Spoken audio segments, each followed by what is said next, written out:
É muito bom ter a sua companhia na série Compreendendo as Escrituras. Aqui vamos estudar os principais temas da Bíblia e eu tenho certeza que Deus vai falar ao seu coração. O tema de hoje é a confiabilidade da Bíblia. Esse tema é fundamental porque ele se torna a base para todos os outros estudos que vamos fazer aqui e que você vai acompanhar conosco. É muito importante nós entendermos a temática da revelação. O que é revelação? A palavra revelação, do latim revelo, significa tirar o véu. Sabe quando você chega diante de uma janela e ela está com uma cortina? Quando ela está com a cortina, você não consegue ver nada do que está além.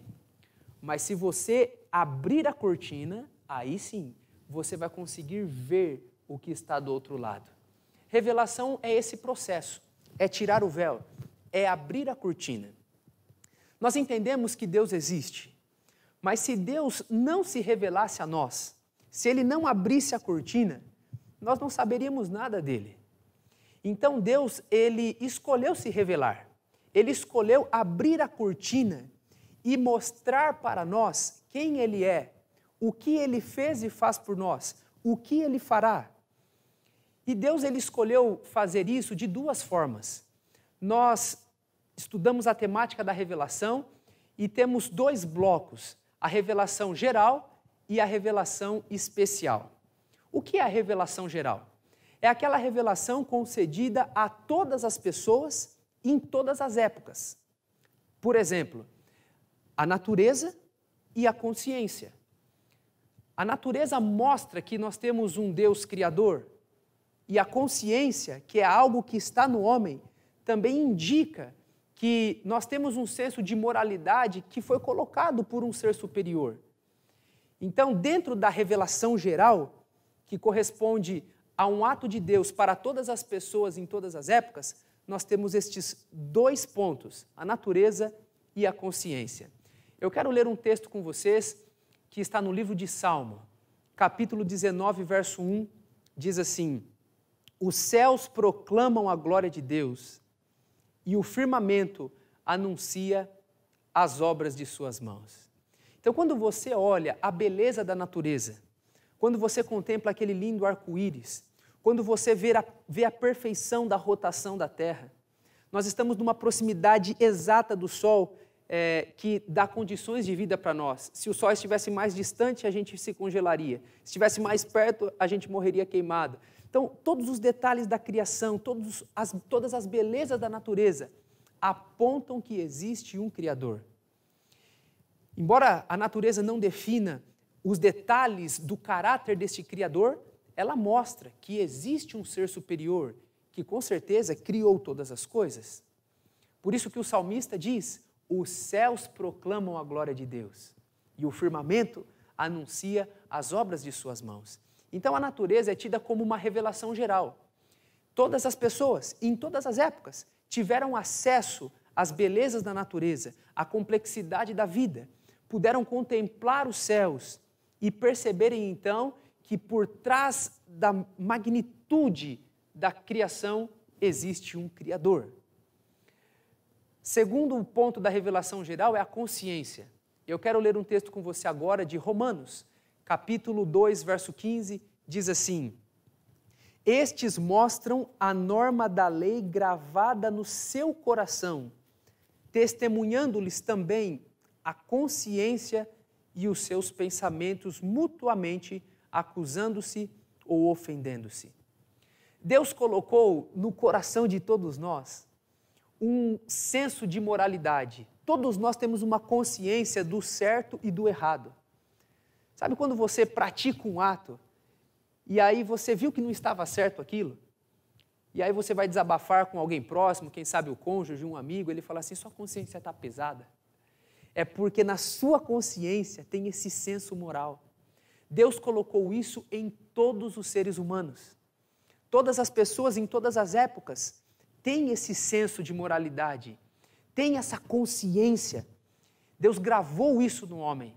E isso então mostra que existe um ser superior com princípios morais que transmitiu isso às suas criaturas. Essa é uma forma de revelação de Deus também. Através da consciência, nós podemos ver que existe um Criador.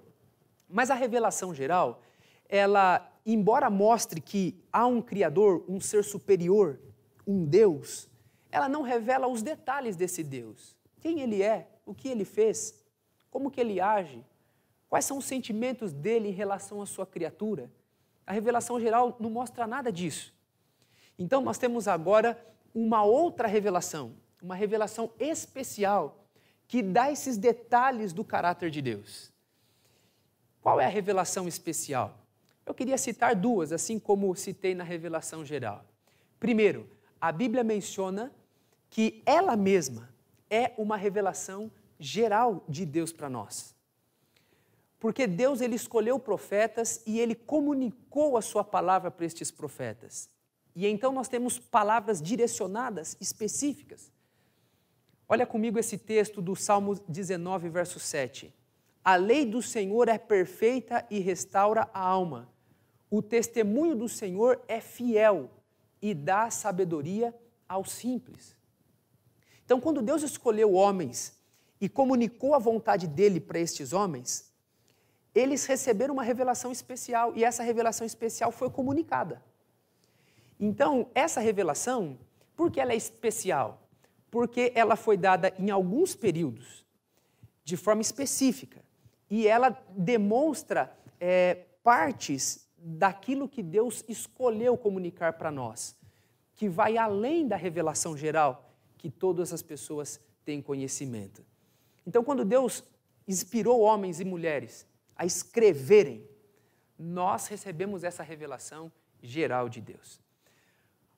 A outra revelação especial, e também a maior de todas, foi dada através da vida do próprio Filho de Deus, Jesus Cristo. Há um texto magnífico em Hebreus capítulo 1, e eu quero que você me acompanhe aqui, vai aparecer no quadro. Hebreus 1 diz assim, o verso 1. Havendo Deus outrora falado muitas vezes e de muitas maneiras aos pais pelos profetas, nestes últimos dias nos falou pelo Filho, a quem constituiu o herdeiro de todas as coisas, pelo qual também fez o universo. Então, o autor aqui do livro de Hebreus está dizendo que Deus ele foi se comunicando, falando com os homens. E Deus escolheu se comunicar de muitas maneiras, aos pais, pelos profetas. Mas ele diz agora, mas nestes últimos dias, ele se revelou pelo Filho. E é interessante que quando Jesus caminhou aqui, em uma ocasião, um dos discípulos de Jesus, Filipe, chegou para ele e disse assim, Senhor, mostra-nos o Pai. E Jesus disse assim para ele, quem me vê, vê o Pai. Como diz tu, mostra-nos o Pai? Então Jesus, ele é, na verdade, a revelação máxima de Deus para o homem. Porque sendo Deus, ele se fez conhecer e ele revelou o caráter de Deus para todos os seres humanos. Então nós temos aqui dentro do ambiente da revelação, recapitulando duas áreas, revelação geral e a revelação especial. Acompanhe no quadro aí. A revelação geral é a natureza e a consciência, concedida a todas as pessoas e em todas as épocas.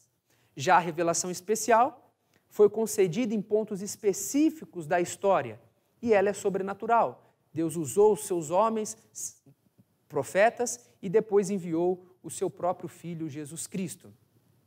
E você viu no quadro que eu destaquei ali em vermelho uma palavra, a Bíblia, porque esse então vai ser o nosso tema de hoje. Nós vamos estudar a revelação especial, a Bíblia. Então agora, eu quero convidar você para conhecer um pouquinho mais sobre a Bíblia. Vamos ver a etimologia e a estrutura da Bíblia.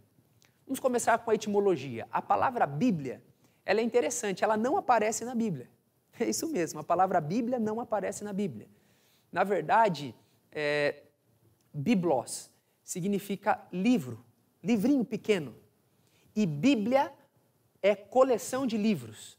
Quem usou esse termo a primeira vez para se referir aos livros sagrados foi João Crisóstomo, um grande orador do quarto século chamado de Boca de Ouro.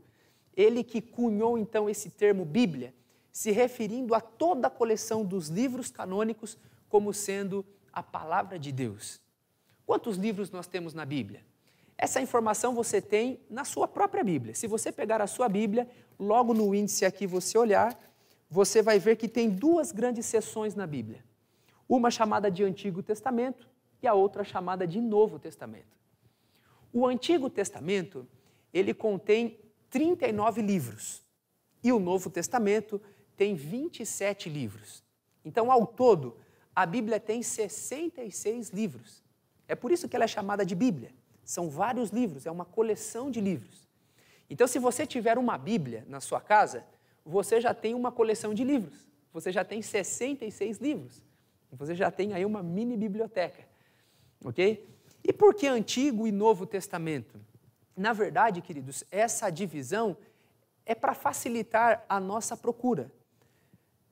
Todo o Antigo Testamento é a narrativa desde o início da criação até um pouco antes de Jesus vir, até o último profeta que anunciou a vinda do Senhor, até Malaquias. Depois de Malaquias, houve 400 anos de silêncio, onde Deus não levantou nenhum profeta. E o Novo Testamento, então, inicia comentando sobre o nascimento de Jesus. Depois de 400 anos, Jesus nasceu, e aí, então, o Novo Testamento narra a vida de Jesus, o início da igreja primitiva, a última revelação que Deus deu através de João, no Apocalipse, e o cânon bíblico, então, é encerrado. Então, o Antigo Testamento é tudo aquilo que dizia anteriormente a Jesus. E o Novo Testamento começa com Jesus e vai adiante. Mas os dois testamentos, eles têm uma unicidade. Porque o Antigo Testamento, ele apontava para o Novo. O Novo é o cumprimento do Antigo e o Novo cita o Antigo. Na verdade, a Bíblia de Jesus e dos apóstolos era o Antigo Testamento. Porque na época de Jesus e dos apóstolos não tinha o Novo. Então, nós não cremos naquele conceito de que o que vale só hoje é o Novo Testamento. De forma nenhuma. Nós entendemos que toda a palavra de Deus, ela contém essa revelação especial de Deus e nós precisamos nos dedicar e estudar todos os textos das Escrituras. Para você só perceber a importância de estudarmos o Antigo Testamento com o Novo de forma conjunta, sincrônica, por exemplo, o Salmo 110. O Salmo 110, ele é o texto do Antigo Testamento mais citado no Novo Testamento. Só para você ter uma ideia, o Novo Testamento cita este Salmo 33 vezes. O autor de Hebreus, que muitos acreditam ser o apóstolo Paulo, ele cita o verso 4 do Salmo 110 10 vezes. Então há uma dependência. E quando você vai estudar o Salmo 110, ao comparar com as citações que aparecem no Novo Testamento, você consegue entender aquele salmo de forma mais completa. Jesus citou este salmo, Pedro citou este salmo, Paulo em Hebreus citou este salmo. Então, se você quer entender o Salmo 110, você precisa ver como o Novo Testamento faz uso dele. Então, é muito interessante nós vermos que há uma unidade nas Escrituras. Então, nós temos 66 livros. Repetindo, 39 do Antigo e 27 do Novo Testamento. Ok? 66 livros ao todo.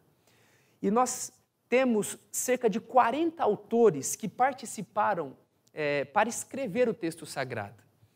Deus chamou várias pessoas, alguns mais simples, que eram pescadores, e Deus usou estas pessoas para escrever partes da Bíblia. Outros mais cultos, como por exemplo o apóstolo Paulo, Lucas, que foi um médico. Até os escritos dele, no original, são mais rebuscados, são mais elaborados, uma estrutura de linguagem diferenciada. Deus até respeitou também toda a cognição e todo o preparo que estes autores tinham. Mas cerca de 40 pessoas participaram da escrita da Bíblia. E se formos considerar o tempo de escrita, durou mais ou menos 1.600 anos. Então, em 1.600 anos, cerca de 40 pessoas escreveram os 66 livros da Bíblia, ok? E agora vamos entender o seguinte: quem que foi o autor das Escrituras? É muito importante você entender que a Bíblia ela tem uma dupla autoria. Vamos ler o texto de Pedro agora. Olhe comigo aqui no quadro esse texto. 2 Pedro, capítulo 1, verso 21, diz assim: porque a profecia nunca foi produzida por vontade dos homens, mas homens santos da parte de Deus falaram, movidos pelo Espírito Santo. Então perceba aqui, queridos, que o texto sagrado, ele não é fruto de uma revelação humana, de uma ideia humana. Nenhum autor chegou e falou assim, eu vou escrever um livro aqui e vou promulgar ele como sendo divino. Deixa eu escrever. E foi escrevendo. Você notou o que o texto diz? Deus, ele se revelou aos profetas. E estes profetas foram porta-vozes de Deus. A palavra profeta significa porta-voz. Então o profeta foi um escolhido de Deus para ser o porta-voz. Ele recebeu a revelação e ele escreveu essa revelação. Agora, um outro texto importante nesse cenário, 2 Timóteo, capítulo 3, verso 16, diz assim, toda a Escritura é inspirada por Deus e útil para o ensino, para a repreensão, para a correção e para a educação na justiça. Perceba aqui que tem uma palavra, eu até dei um destaque nela. Olha de novo aí no quadro. Toda a Escritura é inspirada por Deus. E agora aqui é muito importante nós entendermos 3 termos: revelação, inspiração e iluminação. O que é revelação? Eu já disse logo no início da aula, revelação é o ato de Deus se revelar, tirar o véu e mostrar quem Ele é. Então, revelação é um ato divino, onde Ele escolhe uma pessoa para ser o seu porta-voz, um profeta, e o que Deus faz? Deus se revela para ele. Deus se comunica com ele, geralmente através de sonhos e visões. Então, da parte de Deus, ele recebe o conteúdo. E agora, uma vez com toda a mensagem de Deus recebida, o profeta, ele recebe a inspiração. A palavra inspiração do grego é theopneutos e significa soprar. Agora que ele estava com a revelação em si, ele precisava, de forma fiel, comunicar essa revelação para as pessoas. E ele não podia fazer isso de forma independente de Deus. Então ele precisava agora de uma atuação divina também. Então o que é a inspiração? É o ato de Deus habilitar o profeta a escrever aquilo que Deus tinha revelado.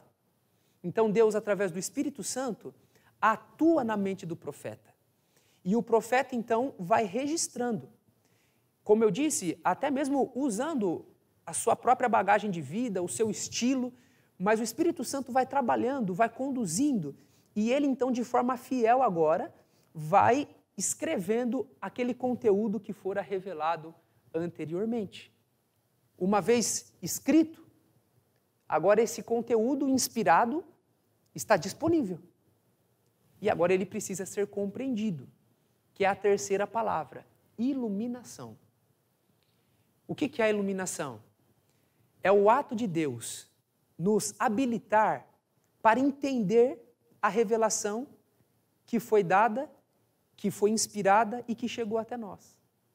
Então a iluminação é a habilidade que Deus dá para nós, podermos olhar para o relato bíblico e entendermos aquilo que foi inspirado.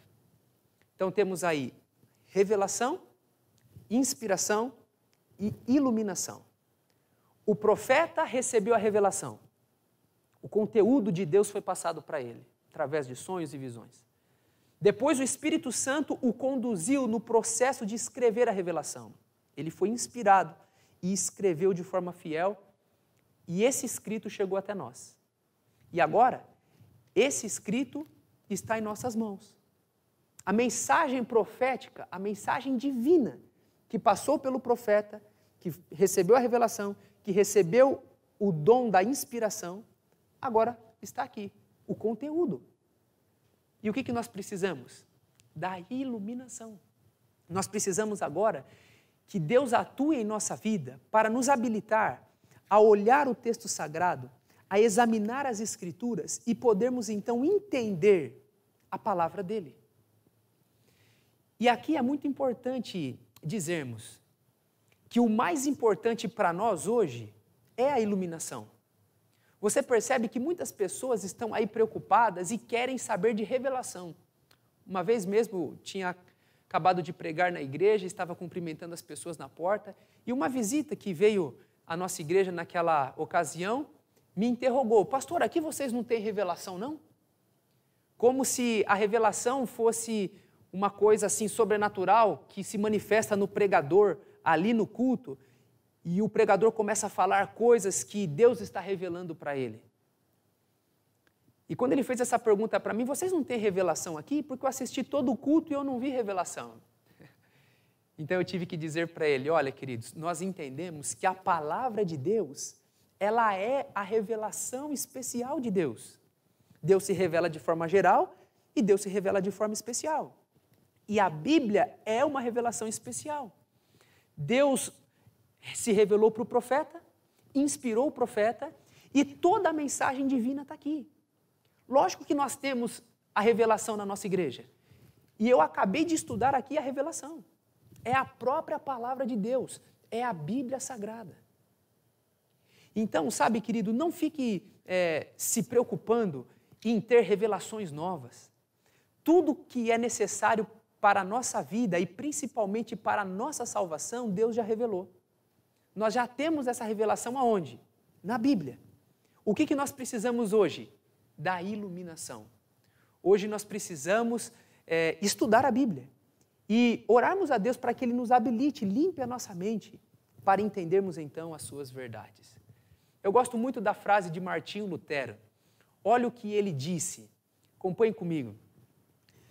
Fiz uma aliança com Deus, que Ele não me mande visões, nem sonhos, nem mesmo anjos. Estou satisfeito com o dom das Escrituras Sagradas, que me dão instrução abundante e tudo o que eu preciso conhecer, tanto para esta vida, quanto para a que há de vir. Você está entendendo? Martinho Lutero, ele tinha clara compreensão de que tudo que é suficiente para ele está revelado na Bíblia.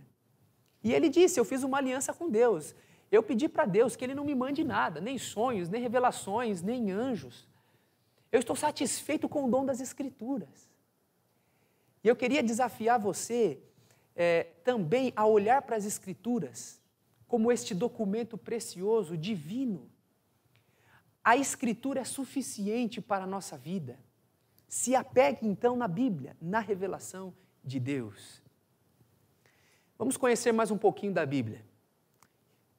Nós temos hoje aqui uma tradução, né? Óbvio, a Bíblia não foi escrita no português. A Bíblia foi escrita em 3 idiomas. O Antigo Testamento foi escrito em hebraico, o Novo Testamento foi escrito em grego. E algumas porções do Antigo Testamento, porções pequenas, que estão no livro de Daniel, uma partezinha em Gênesis, está também no aramaico. Então, o Antigo Testamento, a grande totalidade hebraico e um pouquinho de aramaico. E o Novo Testamento, a totalidade dele em grego. Vou mostrar no quadro aqui, só para você se familiarizar um pouquinho com a escrita destes idiomas. Olha o hebraico e aramaico. Essa primeira parte aí, esse texto é o texto de Gênesis 1:1, Bereshit bara Elohim heret hashamayim. No princípio criou Deus os céus e a terra. E é interessante que o hebraico ele é escrito de trás para frente.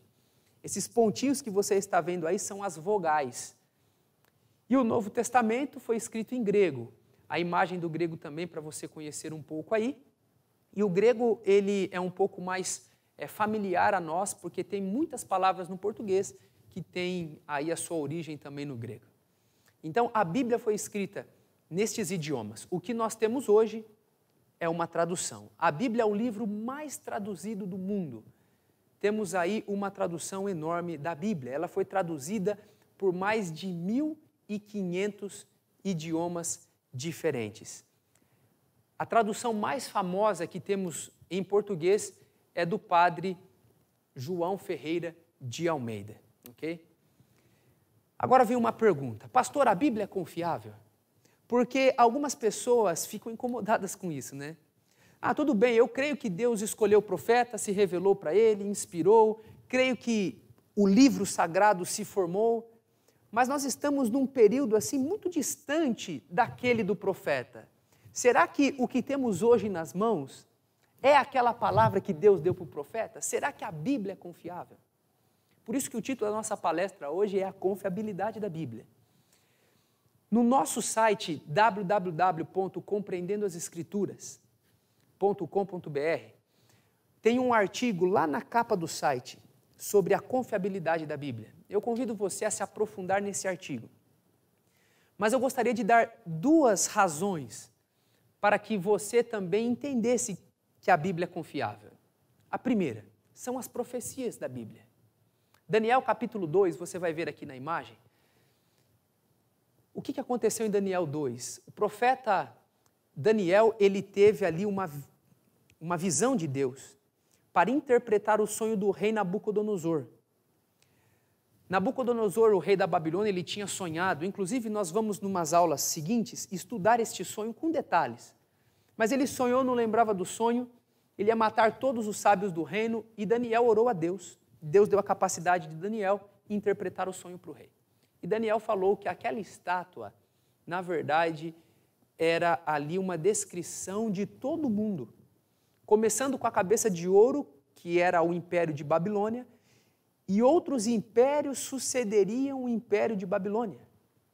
Ora, naquele contexto, Babilônia era a nação mais poderosa do mundo. Mas Daniel recebeu essa mensagem de Deus dizendo que Babilônia iria cair, que outro reino que era inferior iria assumir, depois outro iria assumir, outro iria assumir. E depois Daniel viu os pés da estátua, metade ferro, metade barro, simbolizando então vários reinos divididos que não conseguiriam mais se unir. E depois a pedra que viria e bateria na estátua. Nós vamos ver com muitos detalhes essa profecia, é uma profecia fantástica. Mas o que ela anuncia? A história do mundo, desde a época de Daniel ali no reino de Babilônia, até a volta de Jesus.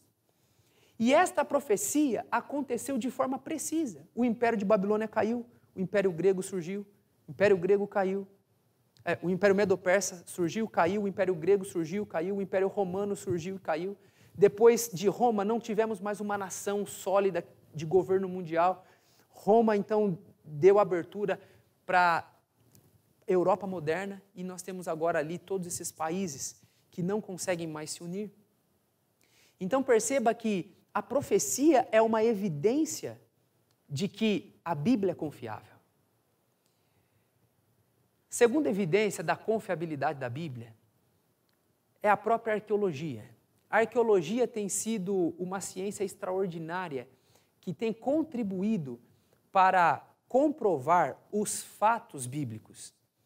Muitas vezes, alguns arqueólogos em escavações têm achado objetos que mostram a veracidade de um fato histórico da Bíblia ou de uma pessoa que é narrada na Bíblia.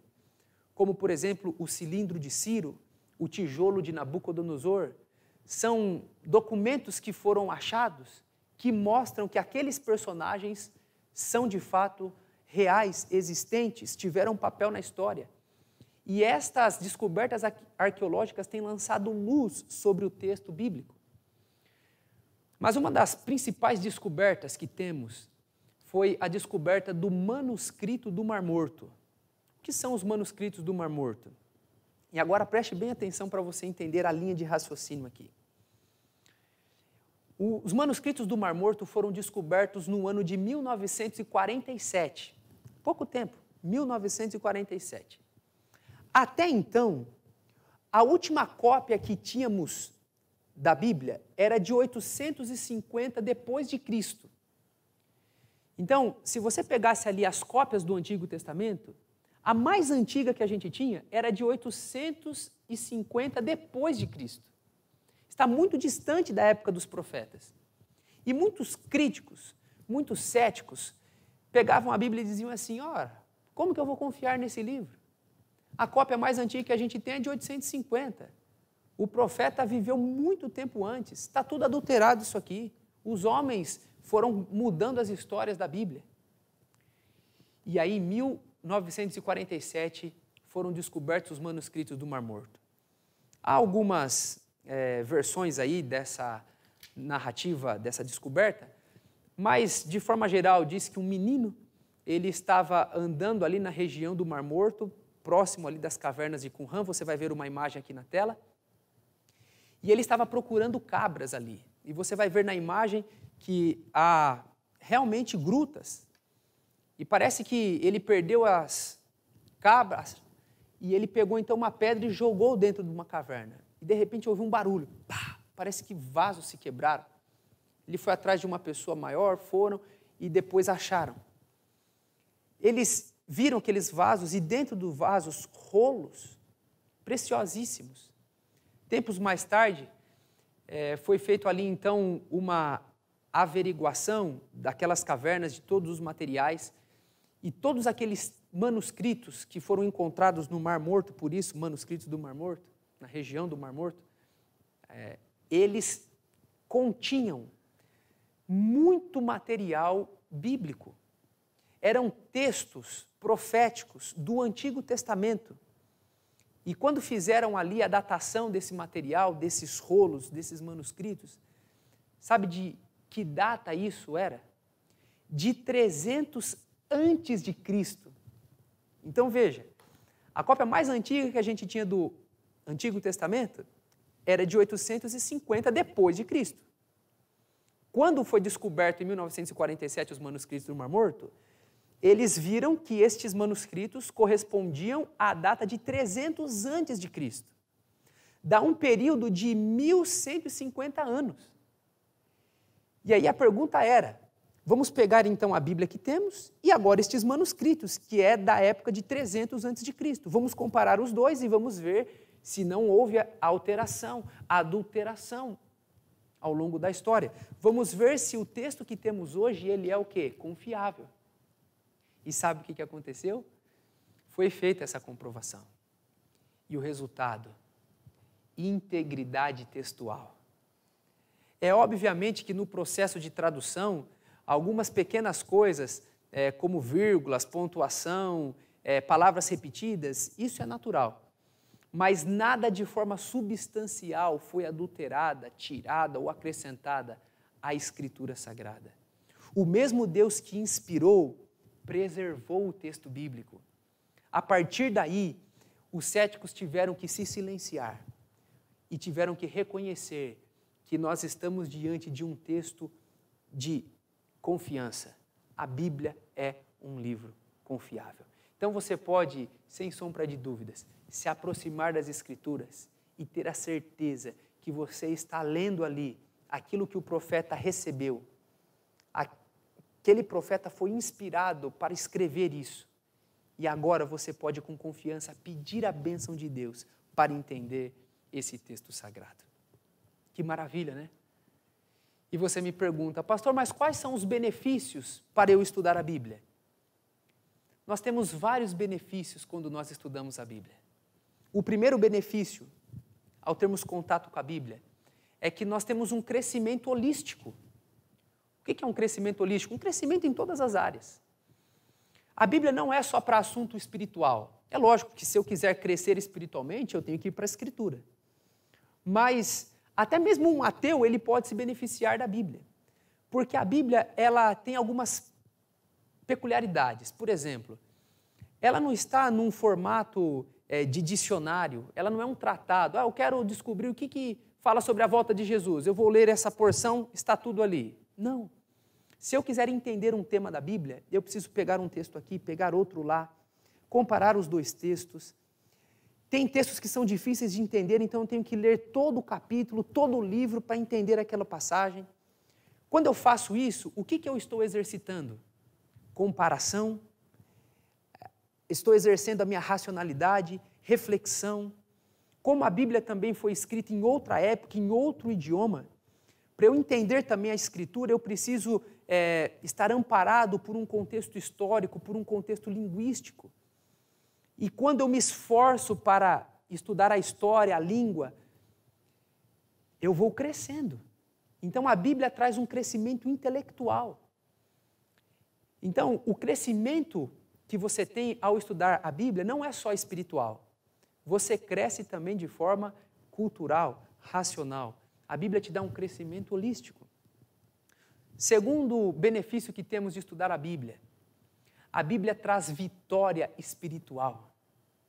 Lembra quando Jesus estava no deserto da tentação e o diabo foi para atacar Jesus? Como Jesus conseguiu vencer o diabo? Através da Bíblia. O diabo lançava uma tentação para Jesus e Jesus dizia assim, olha, está escrito. Ele citava o Antigo Testamento. A palavra de Deus produzia força para Jesus vencer o diabo. Paulo, lá em Efésios, diz que a Bíblia é a espada do Espírito.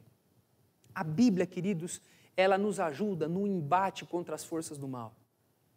Alguém, de forma acertada, disse, ou a Bíblia te afasta do pecado, ou o pecado te afasta da Bíblia. Toda vez que eu me aproximo da Bíblia, eu tenho poder para vencer o pecado. Você quer ter vitória espiritual? Você tem sido presa do diabo? Você tem caminhado de forma vacilante e quer ser triunfante na fé? Se aproxime das Escrituras.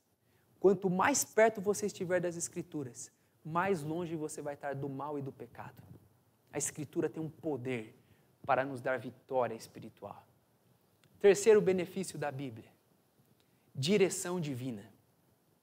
Você certamente conhece aquele Salmo 119, verso 105. O Salmo diz assim, lâmpada para os meus pés é a tua palavra e luz para o meu caminho.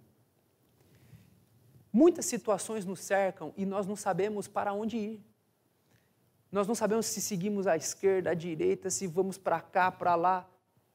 E sabe o que nós precisamos fazer? Ter contato com a Bíblia. Porque muitas coisas estão reveladas aqui que apontam um caminho fiel, que Deus deseja que nós sigamos. Então, quando eu estudo a Bíblia, quando eu compreendo as Escrituras, eu tenho o meu caminho iluminado. Foi daí que nós tivemos a ideia de criar o logo do Compreendendo as Escrituras. Você percebeu que o logo do Compreendendo as Escrituras é a Bíblia aberta e tem uma lâmpada em cima? É justamente por isso, porque quando eu compreendo a Bíblia, o meu caminho é iluminado. Eu vou andar com segurança, eu vou saber a vontade de Deus, eu vou tomar as decisões acertadas. Você precisa tomar alguma decisão na sua vida? Está perdido, não sabe para onde andar? Se aproxime da Bíblia. E você vai ter o seu caminho iluminado. O quarto benefício do estudo da Bíblia é a santificação. Jesus disse assim, santificai-vos na minha palavra. A minha palavra é a verdade. Santifica-os na verdade. A minha palavra é a verdade. A Bíblia, queridos, ela produz santificação. E Deus diz que sem santificação, ninguém vai vê-lo. Então eu preciso me santificar e a Bíblia, ela é fundamental no processo de santidade. Em quinto lugar, a Bíblia é importante para a nossa salvação. Em João capítulo 5, verso 39, Jesus estava discutindo com um grupo de religiosos da época e Jesus disse assim, vocês examinam as Escrituras porque vocês julgam ter nela a vida eterna. Ela testifica de mim. Eu estou aqui, vocês não estão me ouvindo. O que Jesus estava dizendo naquela discussão? Que a Bíblia testifica dele. Então, ela se torna muito importante para a salvação. Eu não sou salvo porque eu leio a Bíblia ou porque eu decoro a Bíblia, de forma nenhuma. Mas como o próprio Senhor Jesus disse, a Escritura, a Bíblia, revela Ele.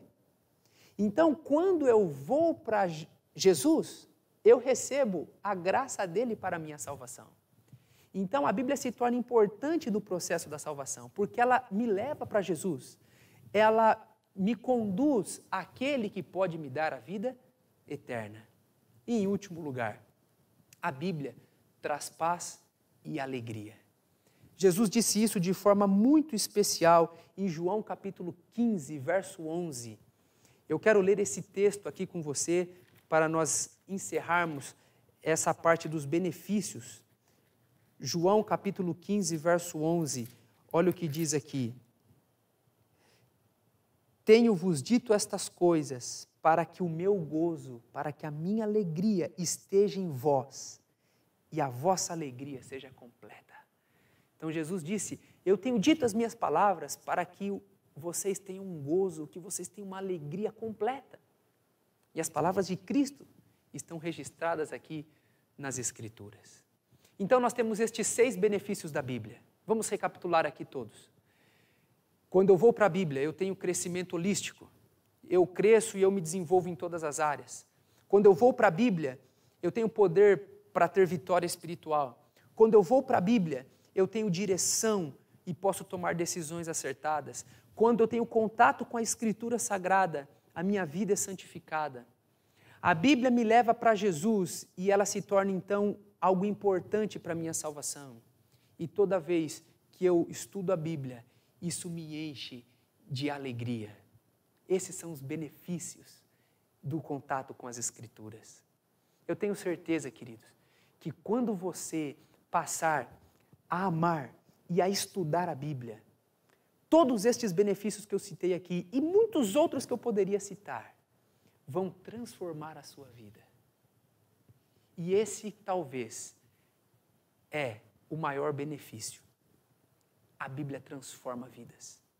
Eu nunca vi ninguém ser transformado de forma completa por livros comuns seculares, mas a Bíblia tem um poder extraordinário.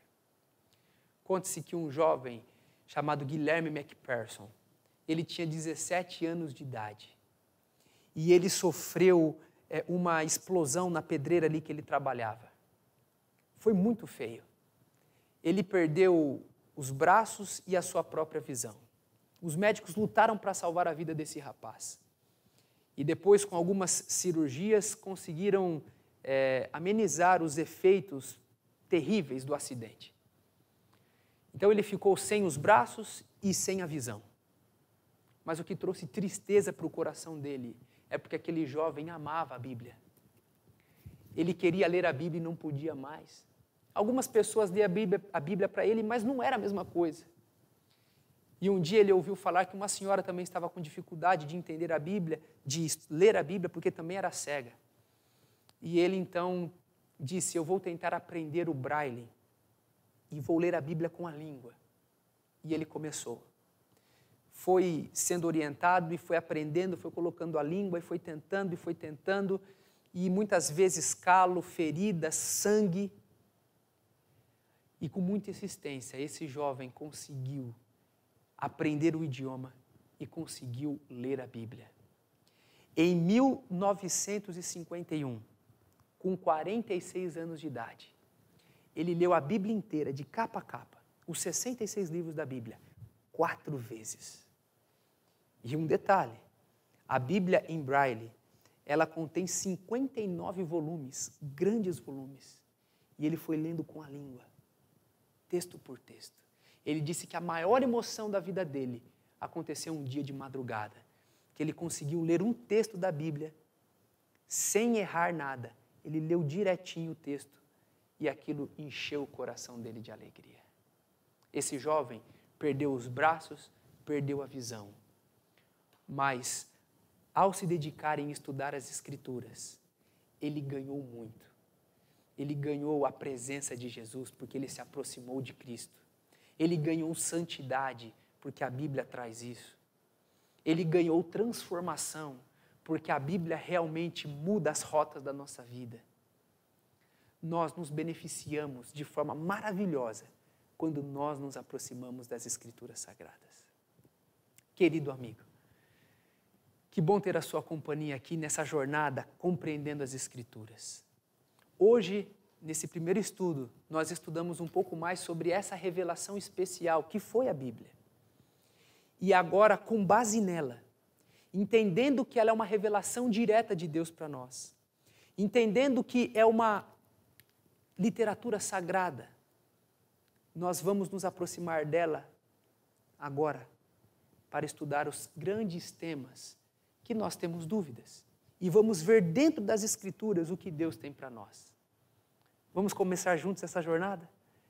Que Deus te abençoe muito. Que você dedique um tempo a cada dia para estudar as Escrituras. Reveja essa aula. Se tiver alguma pergunta, a nossa equipe está à disposição. Pode mandar um e-mail para nós. O e-mail vai aparecer na tela aí e você pode então entrar em contato com a gente. E vamos conseguir te ajudar na compreensão do texto sagrado. Nós vamos liberar a próxima aula na quarta-feira e você então vai ter acesso a essa aula e aí nós vamos consecutivamente avançando nas grandes temáticas da Bíblia. Quarta-feira, o assunto vai ser a Trindade, ok? Então, se prepare aí, porque o nosso próximo tema é a Trindade. E já vamos ver dentro da Bíblia o que Deus diz sobre esse assunto. Foi muito bom compartilhar com você esse estudo. Espero que Deus te abençoe muito. Eu quero te convidar agora para uma oração. Vamos fechar os olhos e vamos orar.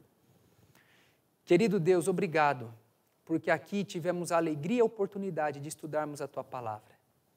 Obrigado porque aprendemos que a Bíblia é uma revelação especial do Senhor para nós. Queremos, ó Deus, vivê-la em nossa vida. Usa-nos para a glória do Teu santo nome. Abençoe todos esses nossos amigos que estão nos acompanhando aqui e que nesse processo o aprendizado seja extraordinário. É o que nós te pedimos. Em nome de Jesus. Amém.